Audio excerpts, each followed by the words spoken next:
وَلْتَكُنْ مِنْكُمْ أُمَّةٌ يَدْعُونَ إِلَى الْخَيْرِ وَيَأْمُرُونَ بِالْمَعْرُوفِ وَيَنْهَوْنَ عَنِ الْمُنْكَرِ وَأُولَئِكَ هُمُ الْمُفْلِحُونَ.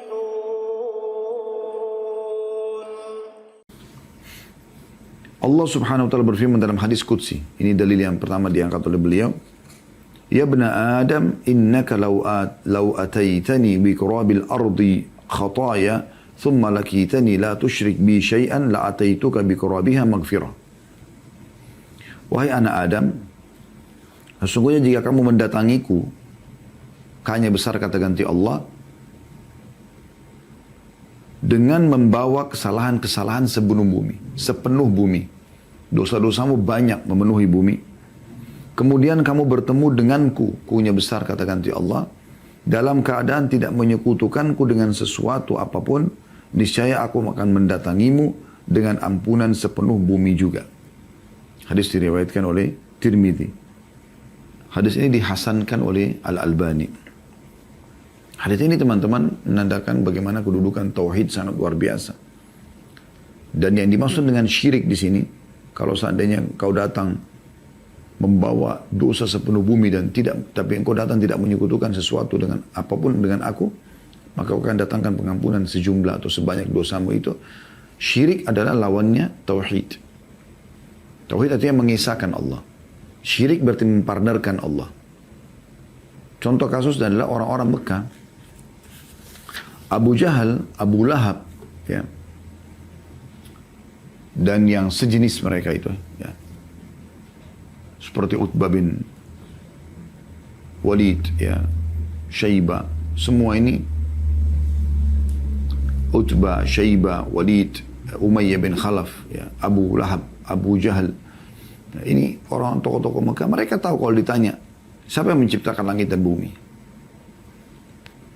Siapa pemilik Ka'bah ini? Siapa yang mensyariatkan haji? Mereka haji pada saat itu. Maka mereka akan mengatakan Allah, ada Tuhan namanya Allah. Kalau ditanya, lalu kenapa kalian sembah berhala-berhala ini? Mereka bilang, kami hanya jadikan ini perantara antara kami sama Allah. Allah katakan dalam Al-Quran itu. A'udzu billahi minasyaitonir rajim. Wa idza sa'altahum man khalaqas samawati wal arda wa sakhkhara asy-syamsa wal qamara la yaquluna Allah. Hai Muhammad, kalau engkau tanya mereka, siapakah yang menciptakan langit dan bumi? Siapakah yang mengatur matahari dan bulan? Maka mereka akan mengatakan Allah. Lalu kalau ditanya, kenapa kalian sembah berhala-berhala ini? Jelas berhala-berhala ini patung kalian buat sendiri, kalian yang ukir matanya, mukanya lah ya. Kemudian kalian yang warnain, kalian yang pikul taruh di tempat yang kalian akan jadikan sebagai tempat sesembahan. Kalian juga yang perbaikin kalau rusak, dan kalian yang memberikan nama, lalu kalian panggil Tuhan, gitu kan. Maka mereka mengatakan, ma na'buduhum illa liyuqarribuna ilallahi zulfa. Kami tidak sembah ini kecuali kami jadikan perantara antara kami dengan Allah. Dan Allah tidak butuh perantara benda-benda mati seperti ini. Ini dimaksud dengan kesyirikan. Dan ini berapa banyak umat Islam sekarang, Allahul Musta'an, Allah tempat kita meminta pertolongan dan perlindungan, yang terjerumus dalam kesalahan ini. Karena kejahilan mereka. Baru dalam sholat mereka mengatakan, Iyyaka na'budu wa iyyaka nasta'in. Hanya kepadamu kami menyembah. Hanya kepadamu kami minta tolong. Habis salam, pergi kuburan sebelah masjidnya lalu minta sama kuburan tersebut. Lalu mana perkataan kita, Iyyaka, iyyaka, hanya kepadamu, hanya kepadamu. Imam Nawawi rahimahullah mengatakan, aku heran dengan orang-orang yang minta-minta di kuburan kepada orang yang sudah mati. Padahal dalam kuburan itu orang yang seperti dia. Orang yang sama dengan dia. Hanya sudah jadi tulang belulang. Walaupun itu orang soleh. Makanya para sahabat Nabi Ridwanullah alaihim, tidak ada orang di antara mereka yang datang ke kuburan Nabi SAW lalu minta-minta di kuburan tersebut. Ambil tanahnya. Ya. Anda perlu tahu, kuburan Nabi Muhammad SAW itu ada di dalam rumahnya Aisyah radhiyallahu anha. Rumahnya Aisyah radhiyallahu anha. Jadi Aisyah di sini, kuburan Nabi SAW di sebelah situ. Ya. Belum pernah ada satupun riwayat setelah Nabi SAW meninggal, beliau pun atau Aisyah radhiyallahu anha membuka rumah lalu mengatakan, ini kuburan Nabi, ambillah tanahnya supaya kalian berkah. Ya. Bahkan baju Nabi SAW pun tidak ada dikatakan ini baju Nabi, ambillah, potong-potonglah, bagi-bagilah, jadikan sebagai jimat. Tidak pernah ada riwayat itu. Sahabat Nabi Ridwanullah alaihim datang mengucapkan salam di kuburan Nabi SAW, lalu pergi. Sebagaimana sampai sekarang kita masih mengerjakan itu sebagai kaum muslimin. Kita masih mengucapkan salam. Kita ya menziarahi kuburan Nabi SAW, iya. Tapi nggak melakukan kesyirikan. Bagaimana orang banyak melakukan kesyirikan yang luar biasa. Mengambil-ambil tanah kuburan, mencari keberkahan di situ, menaruh air beberapa hari supaya dianggap itu berkah, dan seterusnya. Dari mana semua ini?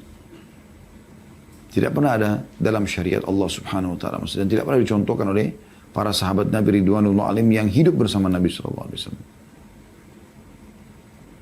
Bahkan di zaman Nabi SAW banyak orang yang masih, waktu Nabi masih hidup pun mereka melakukan kesyirikan. Lalu ditegur oleh Nabi SAW. Seperti orang-orang Mekah tadi yang menjadikan patung-patung sebagai perantara.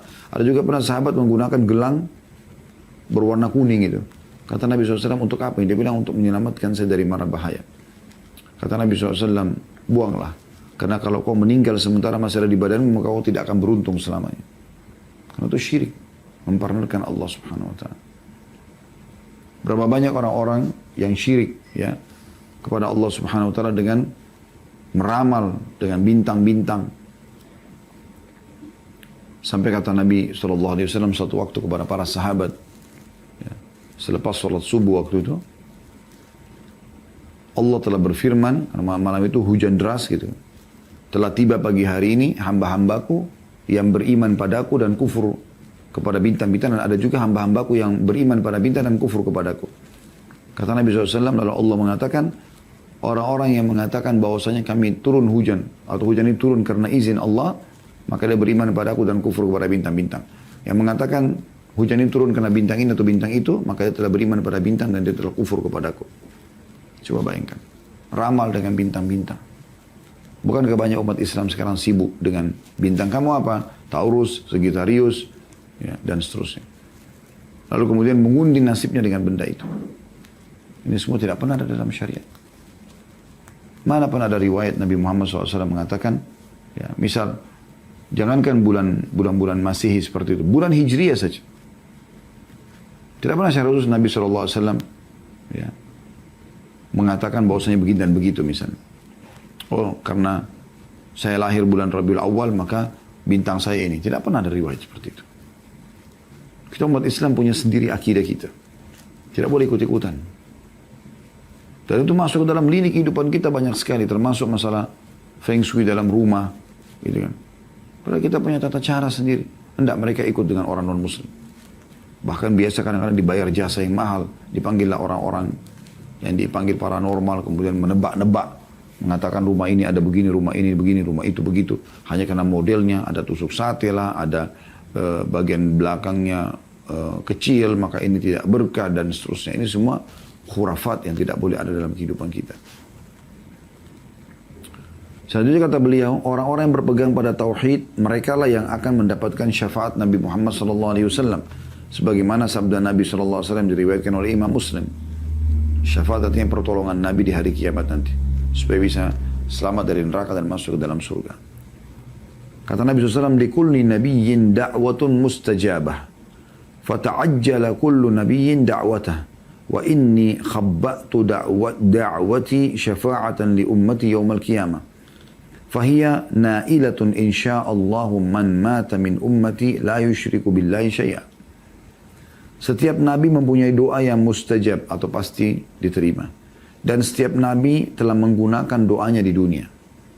Sedang aku menyimpan doaku sebagai syafaat untuk umatku pada hari kiamat kelak. Syafaatku akan didapatkan insya Allah oleh siapa yang mati dari umatku tanpa menyekutukan Allah dengan apapun. Tanpa syirik. Lalu kata beliau, ya Allah, penulis mengatakannya, janganlah engkau menghalangi kami dari nikmat tauhid dan bangkitkanlah kami dalam rombongan ahli tauhid bersama Sayyidi Muwahhidin Muhammad sallallahu alaihi wasallam. Maksudnya bersama dengan tuannya dan pemimpinnya, orang-orang yang bertauhid Nabi Muhammad sallallahu alaihi wasallam. Nah, ini kurang lebih keterangan yang diteruskan oleh penulis. Kembali lagi sini penekanan tentang masalah syirik. Ya. Oleh karena itu hati-hati sekali teman-teman sekalian. Hati-hati sekali. Ya, kita terlalu mengkultuskan kuburan, batu, benda mati. Bahkan syaitan, ya, di tengah-tengah komunitas kaum muslimin mereka masih saja minta tolong pada jin dengan alasan ini adalah khadam, ini adalah ini dan itu. Padahal tidak ada satupun riwayat teman-teman sekalian dinukil kalau Nabi Muhammad SAW sendiri punya khadam dari jin. Qarin pendamping ya, tapi khadam ya, yang diberikan makan atau minum atau berikan tumbal, kemudian dia berkhidmah, ini tidak pernah ada. Pernah Anda dengar ada khadamnya Nabi SAW atau khadamnya Abu Bakar atau khadamnya Umar atau khadamnya Uthman atau khadamnya Ali. Yang kita dengar malah syaitan lari dari Umar. Nah itu kalau ahli tauhid begitu.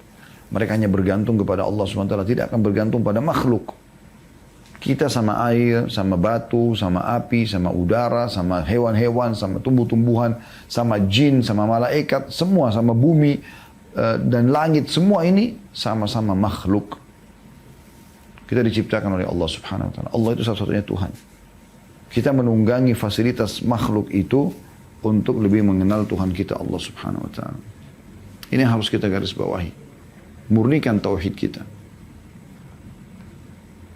Banyak fenomena yang terjadi ya, di mana mereka melakukan kesyirikan kepada Allah Subhanahu wa taala. Terlalu banyak. Menggunakan jimat-jimat ya. Di tengah-tengah kaum muslimin. Bahkan kadang-kadang menyebar luas itu. Ya. Itu semua tidak boleh. Ya. Saya waktu bimbing jemaah ke Turki, kemudian ada salah satu souvenir yang dijual ya. Nah, kalau Anda memang yang mendengarkan ceramah kami ini pernah ke Turki atau akan ke Turki, itu Anda bisa lihat ada souvenir seperti kaca gitu ya. Bulat, tengah-tengahnya kayak ada mata gitu. Biasanya dijadikan perhiasan kalung, hiasan dinding, jam, dinding, souvenir dijual. Dan orang kita Masya Allah bolak-balik ke Turki gitu. Saya awalnya tidak tahu, kemudian saya coba tanya tour leadernya pada saat itu orang Turki, ini apa ini? Karena saya lihat di bus dipajang. Waktu kami masuk ke Grand Bazar di pasar di Istanbul, juga sama. Yang banyak dijual itu. Terus saya tanya, apa ini sebenarnya? Mereka mengatakan, ini adalah keyakinan orang Turki bisa menyelamatkan dari mara bahaya. Dan ini tatayur, menggantungkan nasib pada benda, tidak boleh. Walaupun asal makna kalimat tatayur adalah bergantung pada burung. Orang-orang jahiliyah Mekah dulu, mereka itu mendatangi dukun, kemudian mereka membayar dengan uang tertentu, pada saat itu dengan uang yang mereka gunakan ya. Lalu dia akan punya satu kotak di dukun itu, di dalamnya ada 3 lembar bulu burung merpati. Ditulis di atasnya, lakukan, yang kedua tidak lakukan, yang ketiga kosong. Lalu kemudian setiap kali dia mau lakukan sebuah aktivitas, apakah dia mau menikah, dia mau safar, dia mau pindah rumah, dia mau mulai berbisnis, apa saja, maka dia akan ke dukun tersebut, bayar lagi, kemudian dia masukkan tangannya ke kotak itu, lalu dia ambil tanpa melihat mana bulu yang keluar. Kalau keluar bulu yang tertulis lakukan, berarti dia anggap dia akan sukses dengan apa yang akan dia lakukan. Kalau keluar yang tidak, jangan lakukan, berarti dia akan berbahaya kalau dia paksakan lakukan. Yang ketiga, kalau keluar yang kosong, dia harus mengulangi salah satu, supaya dapat salah satu dari 2 bulu tadi. Jadi ini ngawur.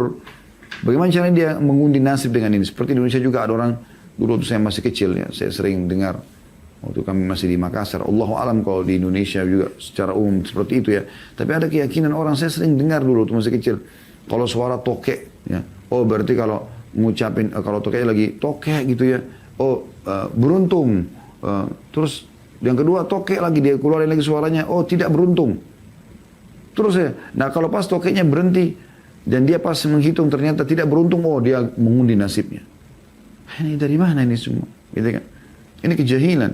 Begitu juga dengan mata di atas kedap-kedip mau senang, kalau kelopak mata, kelopak mata di bawah mau sedih, maka terus saja dia terbebani kalau kelopak matanya di bawah berkedap-kedip gitu, atau bergetar. Padahal sebenarnya mungkin matanya letih, butuh istirahat, tidak ada hubungannya. Tangan kanan gatal mau keluarin duit, tangan kiri mau dapat duit. Urat sarafnya lagi ada masalah saja di tangannya. Tidak ada hubungannya sama sekali. Jadi bagaimana kalau orang yang tidak gatal sama sekali tangannya? Yang kiri misalnya dia tidak akan dapat duit sama sekali. Nah ini semua contoh-contoh. Dan begitu banyak mereka melakukan perbuatan-perbuatan seperti ini. Semoga Allah berikan hidayah. Subhanallah, orang yang bertauhid kepada Allah ini akan selalu saja aman dari segala macam masalah-masalah seperti ini. Kita akan coba teman-teman sekalian melihat, ya, kalau Anda bertauhid kepada Allah sebenarnya Anda dapat apa? Yang pertama sekali, Anda akan mendapatkan apa yang dijanjikan dalam hadis ini.